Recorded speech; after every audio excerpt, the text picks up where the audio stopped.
আমরা সীমান্তে খুবই দ্রুত আসবো। সেদিন আমার দুই ভাইকে হত্যা করা হয়েছে সীমান্তে। সরকারের প্রতি বলবো কঠোর হতে হবে, আমাদের বিজেপিকে কঠোর হতে হবে। সীমান্তে জনগণ প্রস্তুত আছে যে আমার সীমান্ত আমার মানুষকে রক্ষা করার জন্য সীমান্তে গিয়ে আমাদের প্রতিরোধ তৈরি করতে হবে। আমরা সেটার জন্য প্রস্তুত আছি।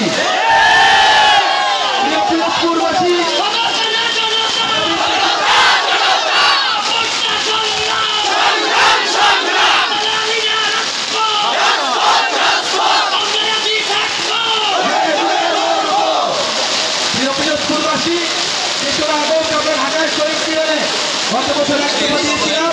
এই বছর আমরা মানুষের যে সমস্যাগুলো আমরা শুনতেছি বিভিন্ন এলাকায় গিয়ে আপনাদের এলাকায় যে শিক্ষা যাবো, ফলে আমরা তার জন্য এখন লড়াই করতেছি। জুলাই গণঅভ্যুত্থানে হয়তো আমাদের সাথে অনেক দলমত ছিল, কিন্তু দেশের সংস্কারের পক্ষে আজকে যদি কেউ না থাকে, আমরা যেই তরুণরা রাজপথে নেমেছিলাম, আমাদের আহ্বানে যারা আপনারা নেমেছিলেন, আমাদের আহ্বানে যারা এসে শহীদ হয়েছিলেন, তাদের প্রতি আমাদের দায়বদ্ধতা আছে। আমরা রাজপথ থেকে সরে যেতে পারি না। ঝড় বৃষ্টি যা কিছুই হোক না কেন, আমাদের রাজপথে আমাদের লড়াই চালিয়ে যেতে হবে। বন্ধুগণ, এই বৃষ্টির মধ্যে আপনারা দাঁড়িয়ে শুনছেন আজকে পিরোজপুরে নদী ভাঙন থেকে শুরু করে মাদক কারবারি থেকে শুরু করে চাঁদাবাজি, দুর্নীতি, দখলদার নানান সমস্যা এই পিরোজপুরের মানুষ জর্জিত। একটা গণঅভ্যুত্থানের পরে আমরা কেউ আশা করি নাই যে পিরোজপুরে মাদক কারবারি থাকবে। আমরা কেউ আশা করি নাই পিরোজপুরে চাঁদাবাজ, দখলদার থাকবে।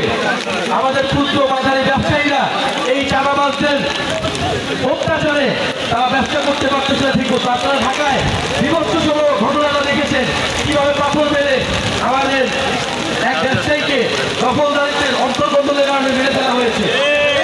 প্রিয় বন্ধুগণ, আমরা এসেছি আপনাদের কাছে সেই নতুন দেশ গড়ার আহ্বান দিয়ে, সেই শহীদের রক্তের মূল্য শোধ করার আহ্বান দিয়ে, জুলাই ঘোষণাপত্র এবং জুলাই খরচ বাস্তবায়নের দাবি নিয়ে ইনশাআল্লাহ আমরা প্রত্যেকটা জেলায় যাবো।